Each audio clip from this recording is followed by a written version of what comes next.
Hello everyone. This is Power Up, Activating Your Nonprofit Board with the New York City Arts and Education Roundtable and New York Lawyers for the Public Interest.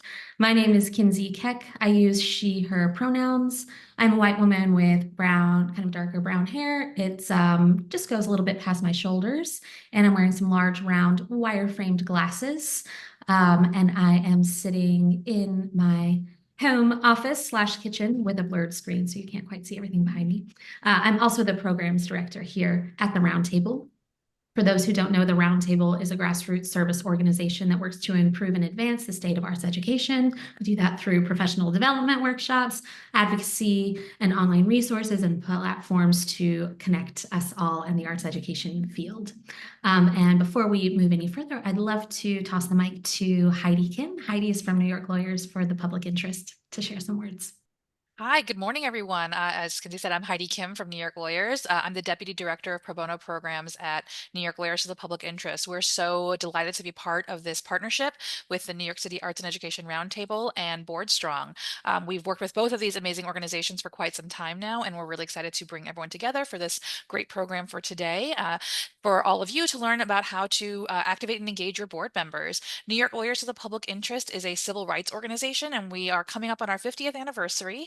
We have in-house practice areas in disability justice, health justice, and environmental justice. And in all of these practice areas, we practice what we call community lawyering, which is about engaging and empowering communities to both identify the problems they're facing and the solutions that they need to help with those problems. I'm part of the Pro Bono Clearinghouse team, and what we do is we work with nonprofit organizations to help them with a variety of things, but particularly around their legal needs. So we've helped startup organizations getting incorporated and getting tax exempt status, to helping organizations with nonprofit governance, real estate, litigation, intellectual property, employment law. If you are a nonprofit with legal needs, please think of us and please give us a call, and we'd be happy to speak to you about your needs and see if we can get you a volunteer attorney to help you with those needs. We also help put together programs like this geared towards nonprofit organizations. And so I just wanted to say hello and thank you all again for being here. And thank you to Barbara and thank you to the Roundtable. And I'll turn it back over. Thanks so much. Thank you, Heidi. And so before we get into the meat of today, I also would like to do a land acknowledgement. So although we are currently meeting via Zoom online, the Roundtable would like to acknowledge that we work and live on unceded lands. Mannahatta, or the place that is widely known as New York City, exists on the contemporary and ancestral homelands of the Canarsie, Munsee Lenape, and Wappinger people. These sovereign nations and communities are still thriving here, and we continue to occupy their lands. So we would like to give a moment of respect to them, as well as to the Black and Brown and immigrant communities which have helped build the city that we know today.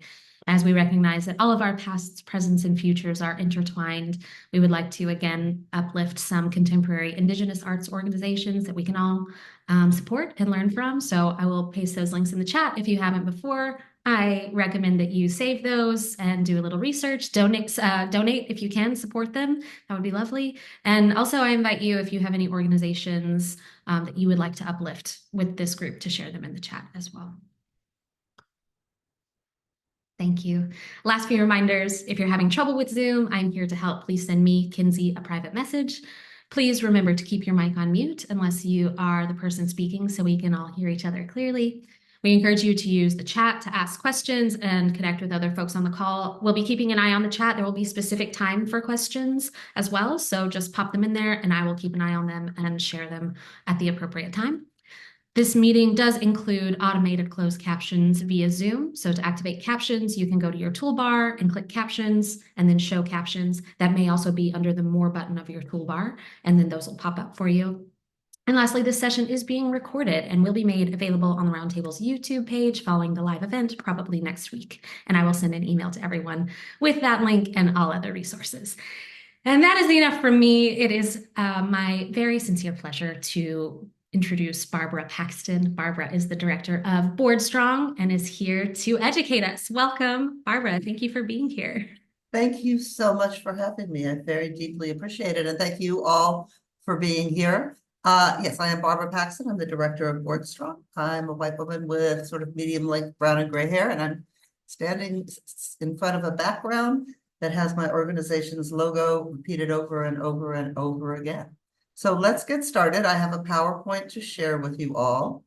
And there we go. So power up, activate your board. I hope you're all ready to get engaged and to walk out of here with some tools and intention to really work with your board and see if you can take them to the next level. Let me just start by talking about who we are as BoardStrong, right? We are a nonprofit organization whose mission is to advance the nonprofit sector by increasing the impact of nonprofits and supporting the achievement of the highest standards of board leadership, governance, and oversight. Essentially, our philosophy is that strong boards translate into and lead strong organizations, which translate into strong programs for the communities and the people that we serve. So we focus very much on boards. And we do that through nonprofit board recruitment and placement, training and consultation.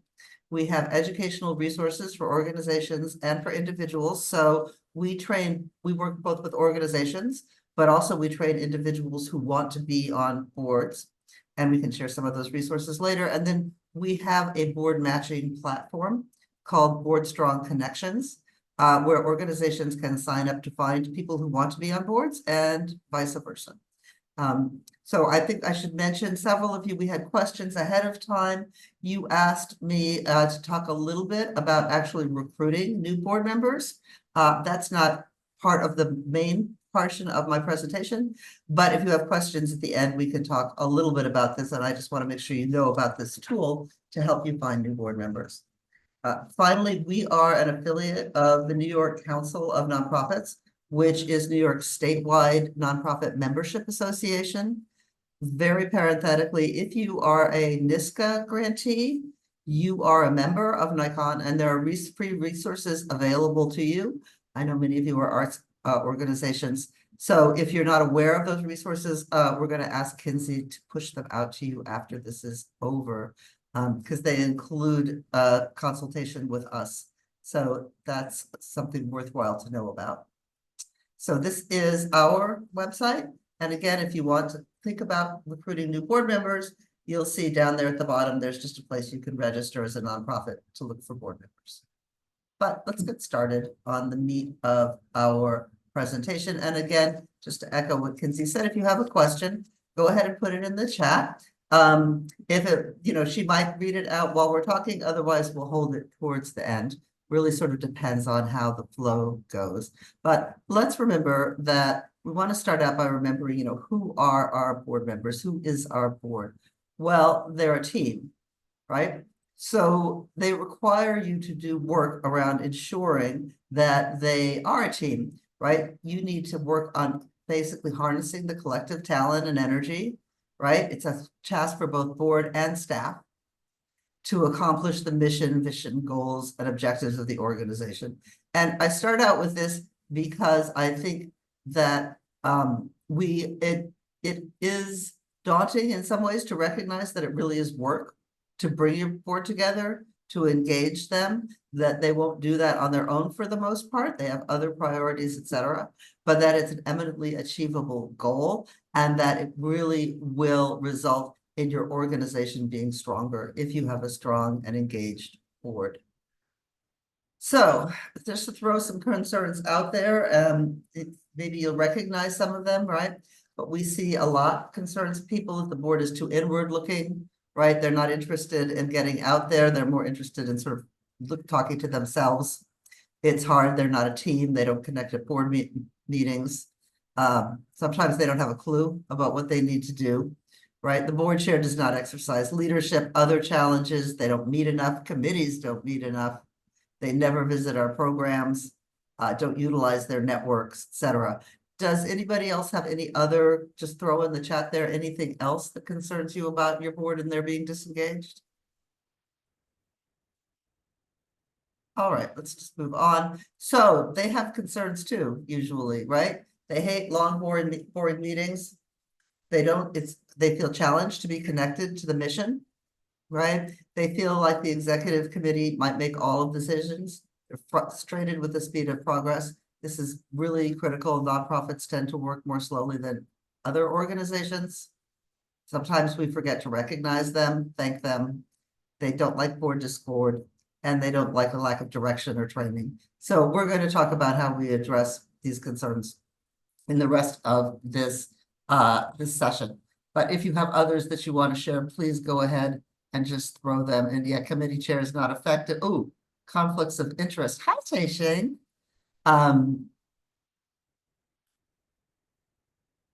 So let's talk, sit back. Who are our board members, right? They're all individuals.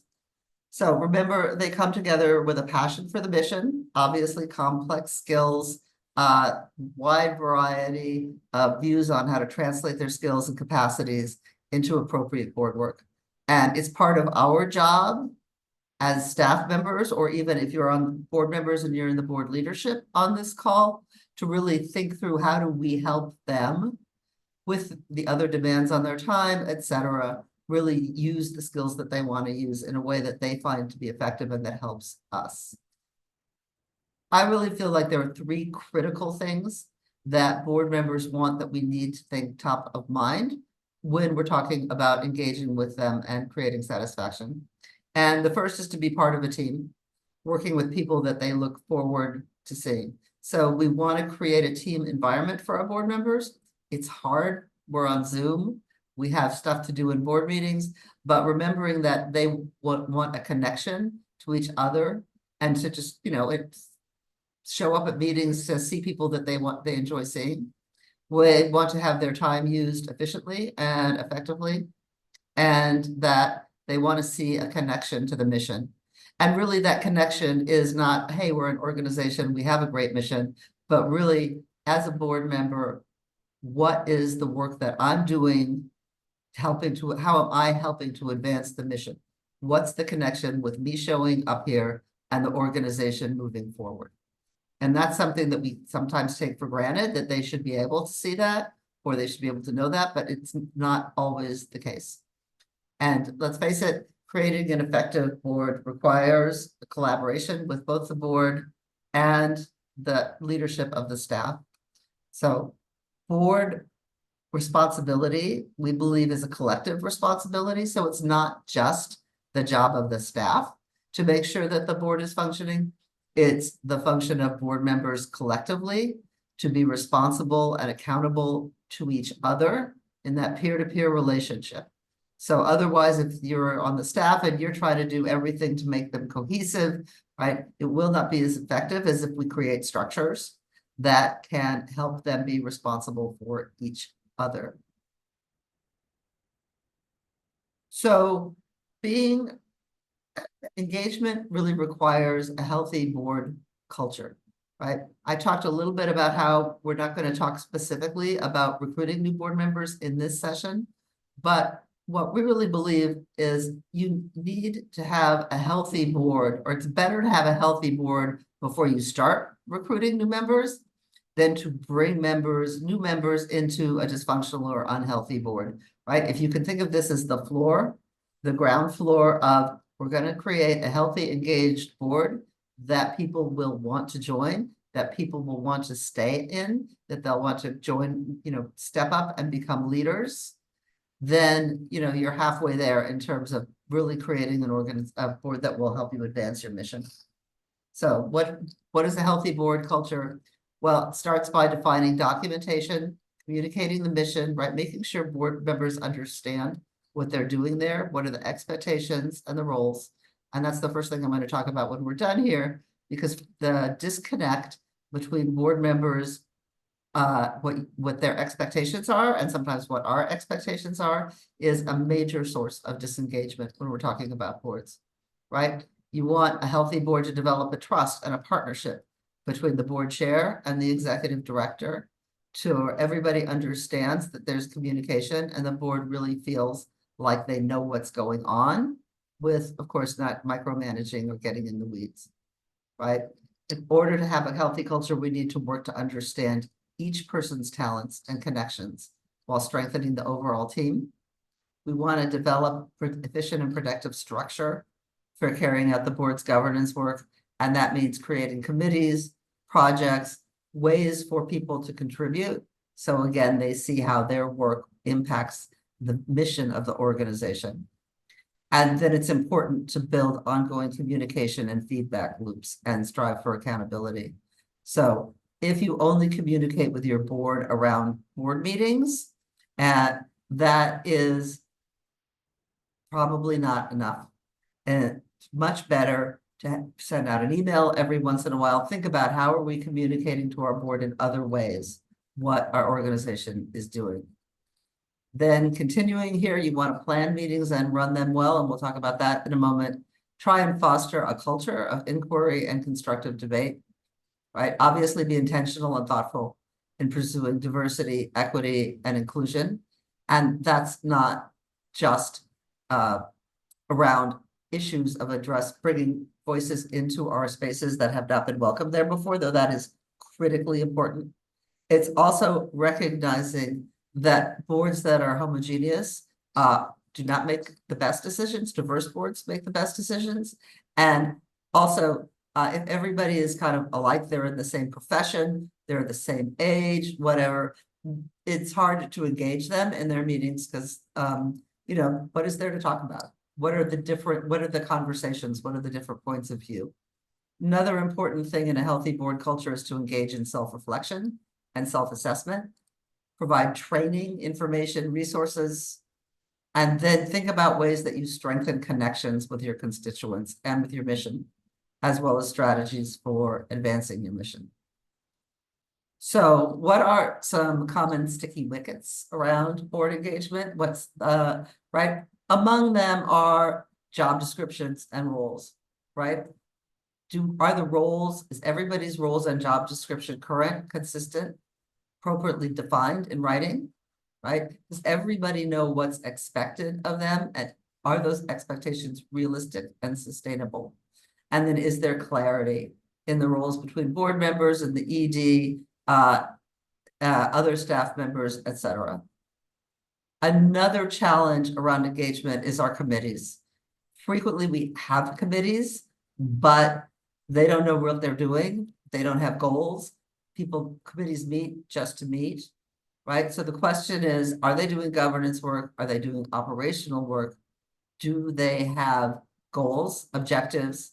And then are they reporting back to the board, to the advisory, to the membership, right? And are your committees scope and priorities, right, aligned with your strategic or operational priorities? So really being thoughtful about what committees do we have? What are they there for? Who's on them? And how are we understanding what work they're doing?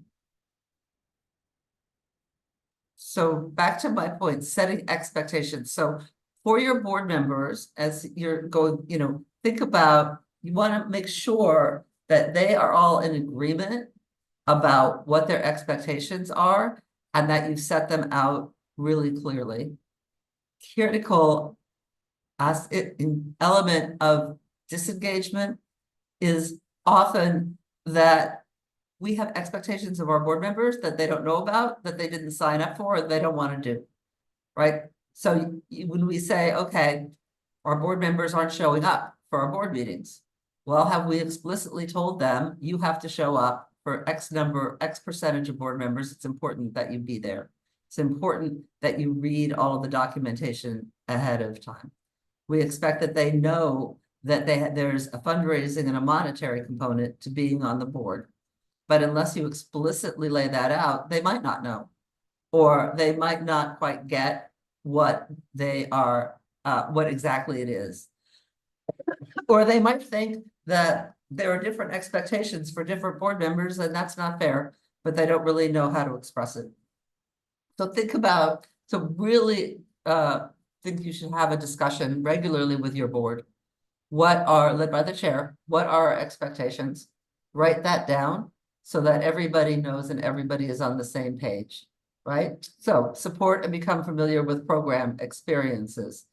But if you think your board is not properly engaged or sufficiently engaged in what you do, then create an expectation for how they do that. You will attend this many performances. You will come to you will attend at least one after-school program. You will, make sure that it's explicit and that you create the opportunities to do that. Make sure people know how long you expect for them that your governance takes, right? What percentage of board meetings do you need people to show up for? I always say 75 to 100, right? Make sure people know that they need to actively participate in one board committee, and then be specific about the fundraising efforts, right? And sometimes we expect board members to know some of this or to intuit it, and especially for those of you who are your arts education, but maybe you also have performances, right? Make explicit, we want you to show up for X number of performances, buy X number of tickets, make a contribution. What is the contribution? And then what are the other time commitments? I'm just going to show you a sample, and we'll have Kinsey and I'll send this out with the materials later. But this is your basic, what we would recommend in terms of a sample board of directors job description. So get everybody on the same page. This is what your job is. This is what we expect of you. This is what you've signed up for. And then you can talk to them if they're not doing what they said they would do. We go to the second page here. Here's some of where the rubber meets the road, right? Not only know the mission, faithfully read the financial statements, give a meaning for scrolling down, give a meaningful financial contribution, identify personal connections, right? Get them together to agree. This is what we expect of each other. This is what a board member's job description is. And then once they know what they're doing, hold them to it. So really get people engaged because you've given them specific goals and objectives that they need to achieve.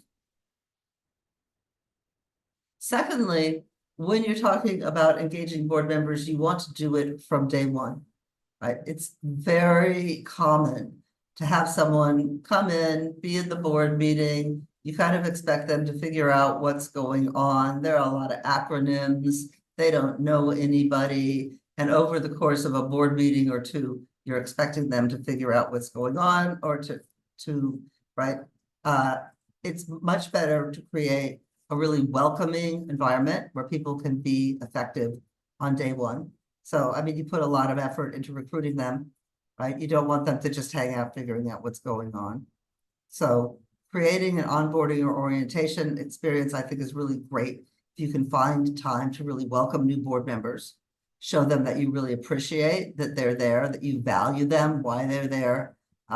We recommend, like at orientation, we recommend that you include all board members in that orientation with your new board members, so that every year you have an opportunity, or whenever you do these things, you have an opportunity for your old members to meet your new members, so you don't have two different classes of membership, two different kinds of members. But also make sure that your board members are engaged in what you're doing, right? They get an opportunity to hear the same thing that the new people have. Build some social aspects into it. You want to always with board members, even onboarding, convey optimism and enthusiasm about the skills and talents that they bring to the table. Always remember that, we're cheerleaders for our board members. Then make sure when you're bringing people on, that you're explaining to them from the beginning, right? Give them a board manual. What is the job description? What are our bylaws? What are our policies? What committees? Do we have a strategic plan? And make sure that every board member understands the budgets and the finances of the organization. Third, have interesting meetings. If your meetings are boring, people aren't going to want to show up. If they don't feel like their participation is anything other than sitting and listening to reports, then they're not going to see why they're there, what their input is, and what's a benefit to the organization. So this could be really tough if you already have a board, if you're doing board meetings that traditionally have, program reports, financial reports, they take a lot of time. Think about mixing that up, maybe not report on every program every single time, and think about developing what we call a forward-looking agenda. The 80-20 rule is one where we suggest that 80% of the meetings should be more about strategy and discussion, and only 20% about reports.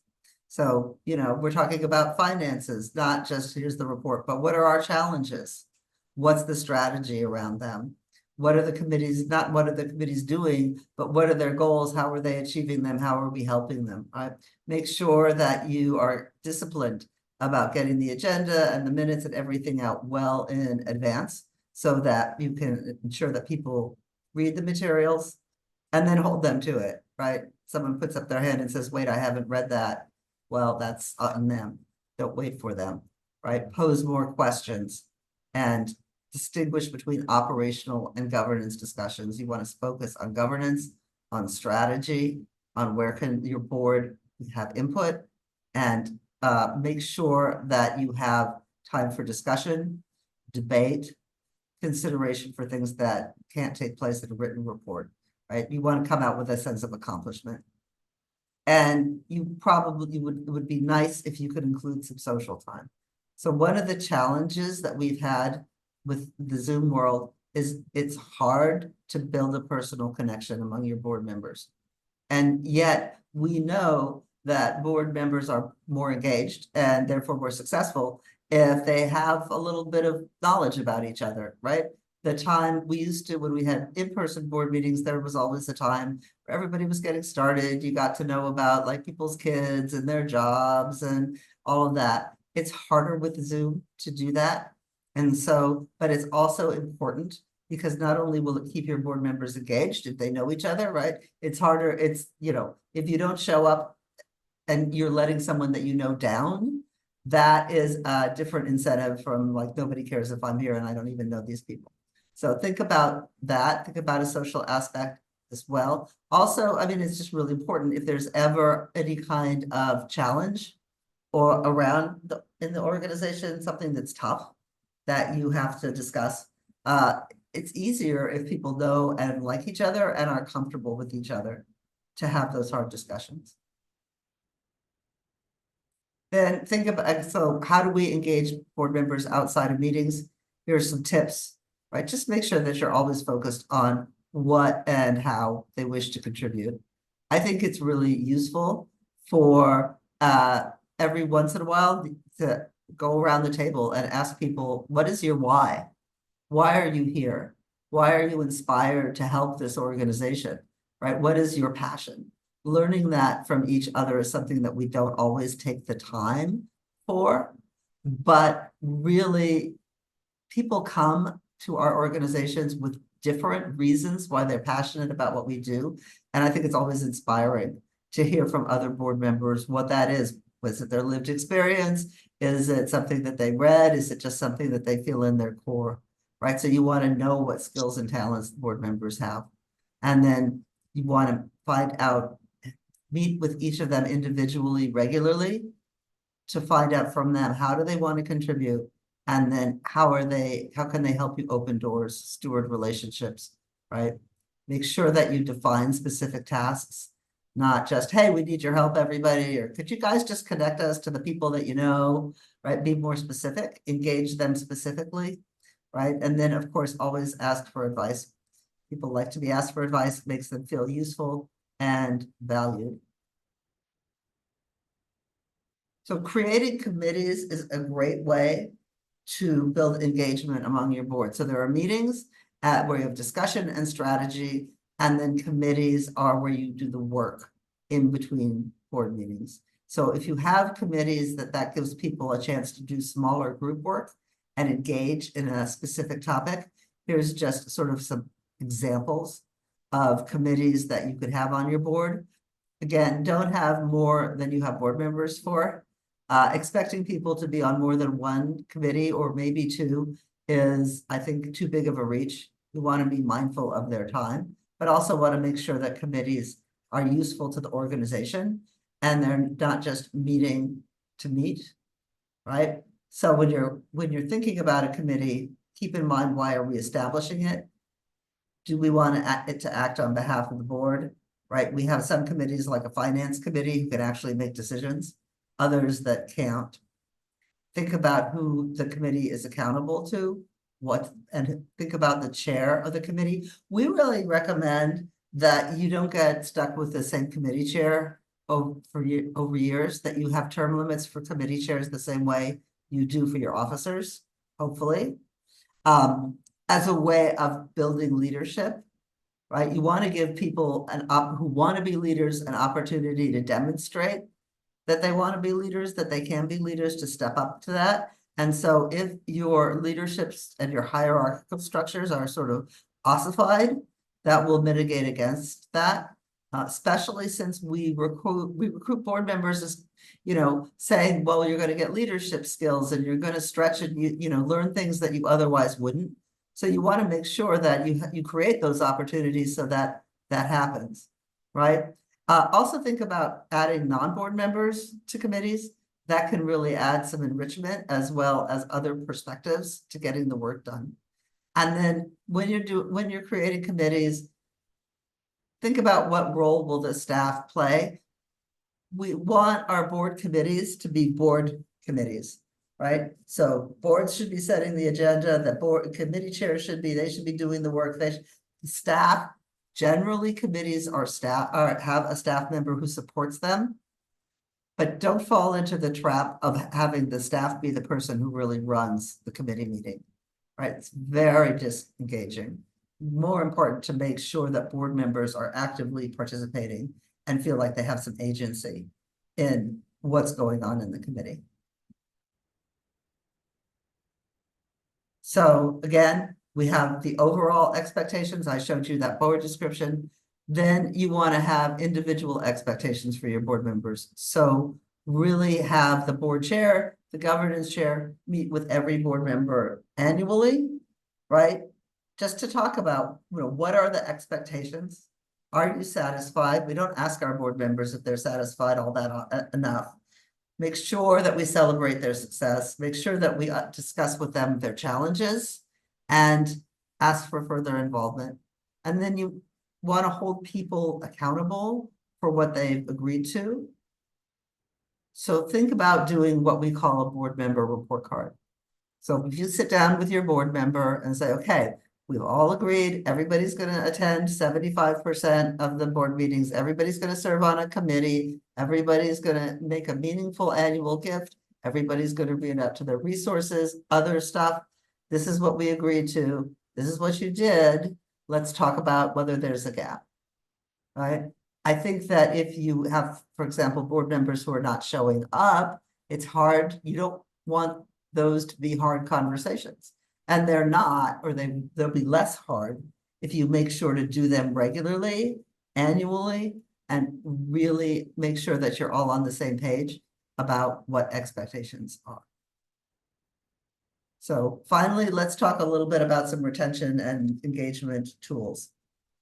Useful to have an annual calendar, so board members know what to expect, know what's coming up. When are we going to approve the audit? When are we going to approve the budget? When is our gala? When are we going to approve, all of these things to set up an annual calendar? The board oversight calendar would be similar, except, again, what's the budget? When's the audit? When's the ED's performance review, right? These are the things you must do as board members, and this is when we're doing them. Really useful to have an annual retreat. If you are doing Zoom or hybrid or anything, having one thing, whether it's a retreat or one meeting a year, where you expect everybody to show up in person and can do some team building and some of that social stuff that I just talked about. I think that's really useful. I'll be interested to hear during the question time if any of you have had success if you've tried to get your board back full-time and in person, and if it's worked. I haven't seen it work yet. I think we are on Zoom forever in the future. People are always going to want that option. They got too used to not having to travel an hour to our board meetings and leave their desks and all of those things. So that we're still figuring out, but being mindful about virtual meetings are far more convenient, and our attendance has been way up thanks to virtual meetings. But it is harder to build that connection. And so again, keep thinking about that, right? Think about if you have a volunteer or, creating a volunteer event for your board members, right? One day of service where they can all get together and also, again, feel connected to the mission. And then the strategic meeting agenda, effective meeting facilitation, and make sure that they know what's going on. It's not only no surprises, it's just really hard to be connected and engaged with your organization if your engagement with your board is saying, oh, everything's fine, no worries, everything's fine, right? Share your challenges, have real and authentic communication so that they really feel like they understand what the organization is doing, and they really feel like they have a role in helping you and fulfilling their responsibility to govern the organization. So that is my brief presentation. How brief? Yeah, that leaves us about 20 minutes for questions. At the moment, we just have one question in the chat, though, folks, please, if you have questions, now is the time, put them in the chat, or if you'd like to raise a hand, you can come off of mute. The first question is just, will folks get access to the slides, to the PowerPoint? Oh, yeah, of course.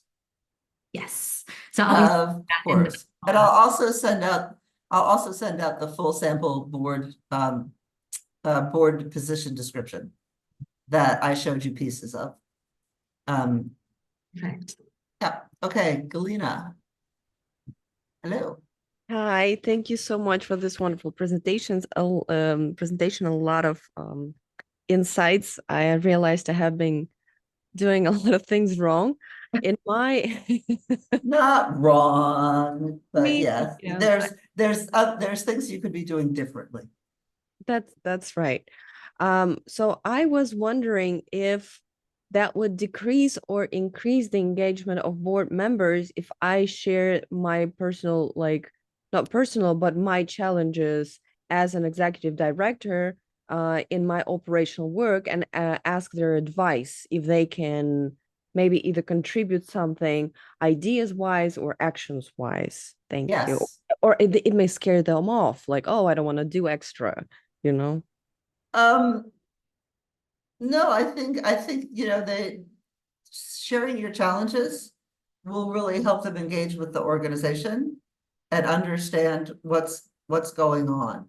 I think that there's two different ways to share your challenges, right? One of them is to share something that you're working on, but that they might not necessarily have insight into, right? Our challenge is working with the Department of Education on scheduling because it's a nightmare. Something along those lines. They might not be able to help you with that, but that helps them appreciate the organization and what what is really the organization and what your challenges are. Or maybe, and then there are other things where you can ask them advice, right? Our technology is not great. We could use some help figuring that out, or stuff like that. So all of that really helps engage them. And I think the extent to which they understand what you're facing in terms of any of those challenges helps them become more engaged with the organization. And in some way, we tell people, I think that for many of our board members, especially those people who are in like finance and all of that, they don't really have an appreciation of the environment in which we swim, right? Dealing with grants, dealing with the public schools, dealing with all of those things. And sharing your challenges not only connects them with the organization, but in some ways helps them become better citizens and more engaged in the city where they actually live. That Monica? Hey, Yeah. hi. So I should have asked, tell us your organization. Oh, mine? Yeah. Oh, I okay. didn't Our ask organization it's called Brooklyn Inc. I'm the executive director, and my question is, based on the fact, so we have a board, it's good. We're all getting along. There's no major problems anymore, and we're coming out of a period of time. Yeah, it's really incredible. We came out of a period of time where there were a lot of problems. Least of all, it was the pandemic, but it's like we're actually at this like pretty stable period. There's a contingency of board fatigue, like folks who've been through some of the problem solving and are kind of like, willingly showing up. The attitudes are good. There's a lot that we can count on in terms of like the continuum. But right now, I feel like and we have a board president who's very willing to kind of step into whatever place, at the same time acknowledges that it's not correct for like the executive director to be the leader singularly of what that direction is. So I guess my question is like,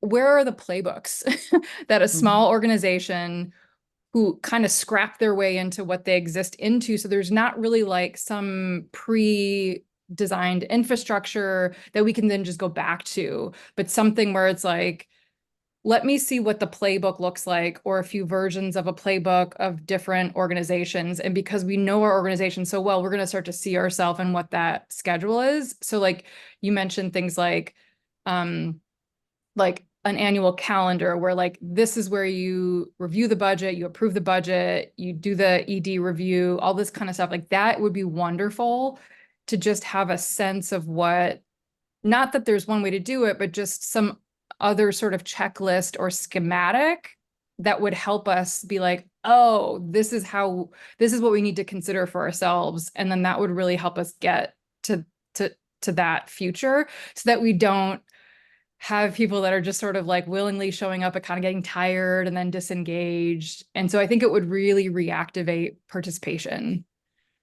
That's really interesting. You know, as you say that, I'm trying to think, is there one place that you can go to for all of that? I'm not sure there is. I think it's always good to look at Board Source and see what their resources are. They have a lot of free resources, right? I mentioned the New York Council of Nonprofits. If you're a member, if you're a NYSCA grantee, they have a lot of resources. They actually have a board of directors sort of handbook around that. Interestingly, you can Google it, not to say, but there's a lot for like calendars and such. There's a lot of information around that, board matrix, board recruitment matrices, et cetera, et cetera. Some of it is loss leaders for consultants. So I just, for example, downloaded Growth for Good's annual calendar, annual fundraising calendar. I had to give them my email address, and now we'll have to endure a few marketing emails every once in a while, but they have some good resources. There's, organizations like Bonterra, Growth for Good, GiveGab, et cetera. They have all sorts of free resources on their websites that are interactive, obviously in hopes that you're going to hire them later on as a consultant, but you might as well make use of free resources while they're there. So definitely, like, there's some good fundraising calendars, board calendars. If you are not following Joan Gary, I recommend that you do.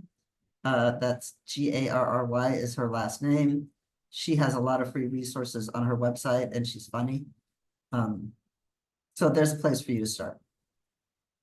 And then just a quick thing, do you feel like that's a gap in the field, maybe, that like I'm also part of another organization whose board is sort of just like a performative board, and I feel like there's like a lost opportunity in actually engaging the board in more supportive ways. And I say that just because like it's like the mid or low level nonprofits who just don't have the funding to like pay a consultant to come in and audit how you're doing it, but some kind of resource space that isn't also, like you're saying, coupled with like a fundraising platform. Yeah, And, I mean, yeah. I think that's a really fair point. I think you look at the Charities Bureau of the New York Charities Bureau has tried to do some things around pushing out, like right from the start, for example, they have materials. They helped us create our board matching platform, which has a bunch of educational resources on it. By the way, there's a 5-part webinar on just board basics that's free. So please go ahead and, like what is the duty of care, loyalty, et cetera. We do a lot of that training. But I think that's true. I don't think there's any one place that you can go to for any of this. So join my mailing list. Seriously. No, seriously, I do quite a bit of, organizations will engage us to come in and just spend 2 hours talking about some of this and training their board, but there's no real one place that's sort of like, okay, this is how you do it. Figure it out. You have to figure it out a bit for yourself. And definitely the whole question around committees is something that I don't think people talk enough about.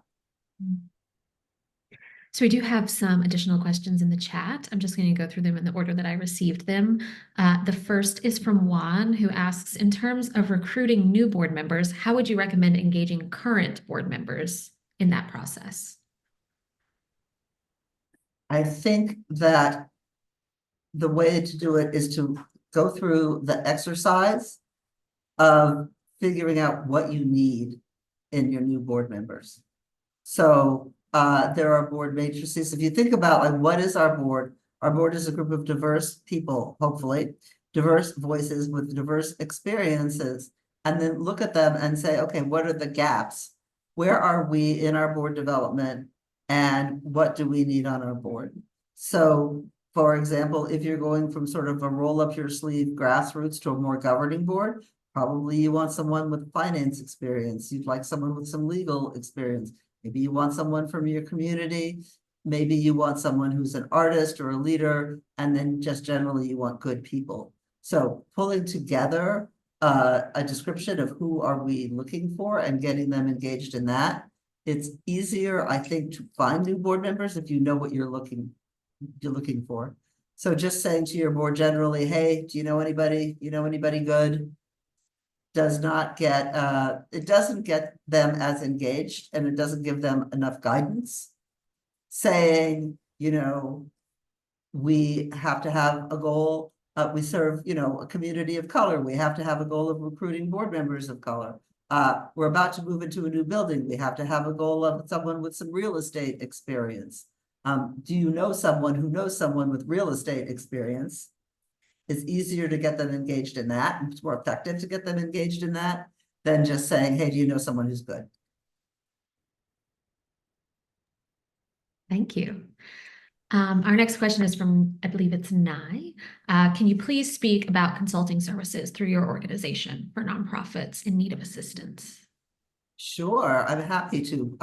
So we do focus on boards and consulting, and I do the gamut from, like I just said, I've been hired regularly to just come in and do like a 2-hour training with a board. This is your basic roles, responsibilities, etc. Do retreat facilitation, some governance planning, help people figure out what are their committees, do committee descriptions, etc. We're a nonprofit organization, but we do rely on fees. So we do charge, I think it's up to like $175 an hour right now, but we don't charge any more than the hours that we use, and we try to keep things modest. And hi, Nye. Oh, hi, Nye. Sorry, I know that woman. Thank you. Yes. And I think that, yeah, I mean, the thing about consulting, as we all know, is sometimes you need to hire a consultant to tell your board what you could have told them, but an outside expert is someone that they'll listen to more than you internally. So yeah, please feel free to reach out to me and ask about what we do, but really work with engaging in structure and also recruitment as well. All right, the next question has come in just to me, so I will read it aloud to you. It says, I do everything that you've mentioned with the board of directors of Fore. Unfortunately, they don't contribute to the conversation. They cancel showing up to events. I've told them the challenges and what we need help with, to no avail. I make templates. I try to make it as easy as possible, and also draft sample language for things, leading the horses to water but can't get them to drink. Every meeting ends up with them telling me I work so hard and do a great job, and that's very nice and appreciated, but I need help. Finding new board of director members also is very challenging. I'm the only one bringing in real money from fundraising, and finding new members. So I think it's just a cry for maybe help or oh what my to do God, next. God bless you. That sounds unbelievable. Yeah. You need new partners, I think. That's really the question, is how can you help find new partners? Because it seems like, I mean, if you're in a place where where nobody in your board is stepping up, and then they all know that they're not stepping up, then it's time to have a discussion with them about things, you know, how things have to change. And if their answer is we're not the people to change, then ask them to help you find those people, right? At a certain point, I think, you know, yeah, I mean, I talked about like have expectations. Tell people they have to show up, have a board report card. You know, the sort of logical extension of that is if you have people who aren't showing up, who aren't engaged, who aren't being good board members, then thank them for their service and let them move on, right? Anybody, if you have a board that only has a few people like that, there's still a poor example and a demotivator for everybody who's doing what they should be doing. So definitely if you could get your board chair, at least one ally to help you figure that out, that would be useful. But trying to, what's this phrase? You can lead a horse to water, but you can't, you can do all of those things. And if it's not resulting in anything, then you need to do all those things with a different group of people, because you can't make them drink. I guess that's the way. And please, whoever you are, feel free to reach out to me separately. We can have a little bit more of a strategy conversation around that. My contact information is it's on the front of the slides that you'll be getting. So feel free to reach out. Yeah, I'll make sure to highlight it for everyone as well in the follow-up email. Oh, great. Okay. Okay, I think we have one more question right now from Nina. For us, an inclusive and diverse board has always been a priority, so we offer board members who can't afford the annual fee to do volunteer work instead. But that sort of leads to two tiers of board members. One group is the money group and one group is the doer group.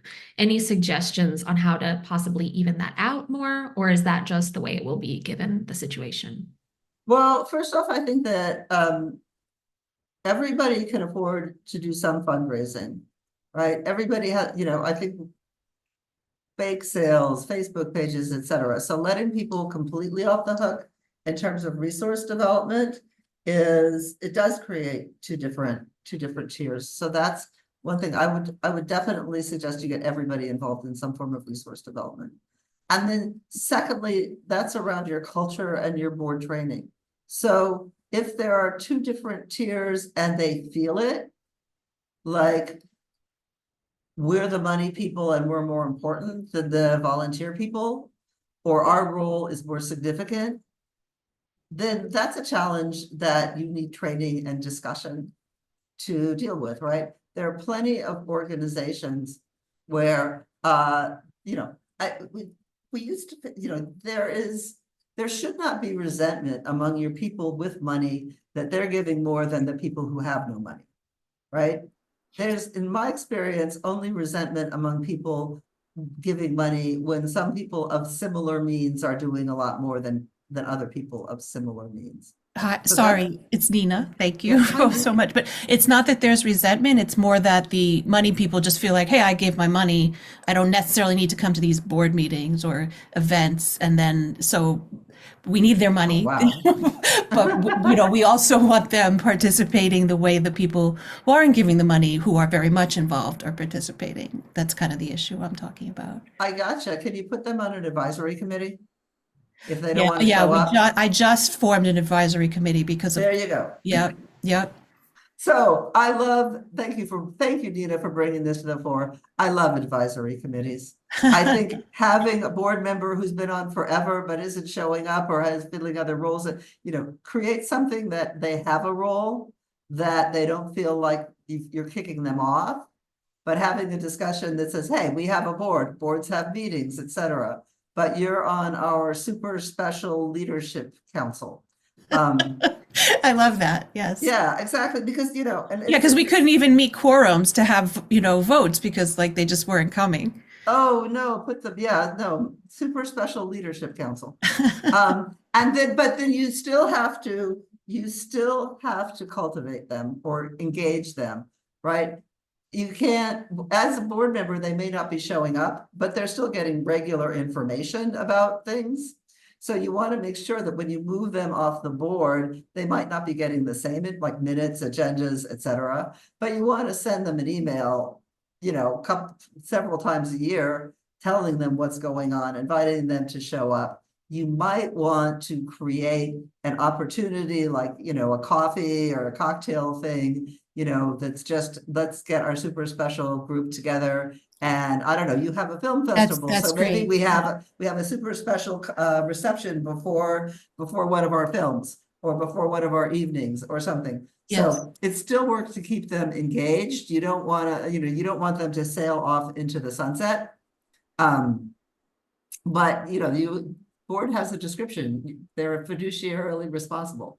Yeah, So we, they we don't do a want- lot of work in schools teaching film workshops and then we have the kids' films in the festivals. So having them come to those is kind of our priority, but doesn't always Yeah. happen. Well, no, so, I mean, that's not to say if someone member of your this advisory council still writes a big check and never shows up for anything and says, don't bother to send me emails, okay, that's fine. Right. Right? Yep. But, Yep. but, right, I mean, the board, yeah, exactly. So that's my, anything, your junior committee, your advisory, right, your board has a job description. They're the fiduciaries of your organization. They're responsible for approving a budget, approving your 990, all of these things. You want them engaged in that. But there's nothing to stop you from creating another group that has whatever description you want it to have. Thank And you. No, yeah. that's really Or- helpful to hear. I'm glad. All right, those It's a are good all, problem to have. those are all the questions we had in the chat. We do have 3 minutes left. If anyone wants to pose one more question, I think we have time for it. Yes, hello. Can you hear me? Yes, Mr. Yeah. Hines, go ahead. Hi. I just caught the tail end because I've been running around. But isn't that put that in your bylaws saying that if you don't show up for enough board meetings, you automatically got to be taken off? Can you do that in the bylaws? I'm sorry, I'm Johnny Hines, 149 Civic Association. I'm sorry, I just caught the tail end. Can we do that? Yep.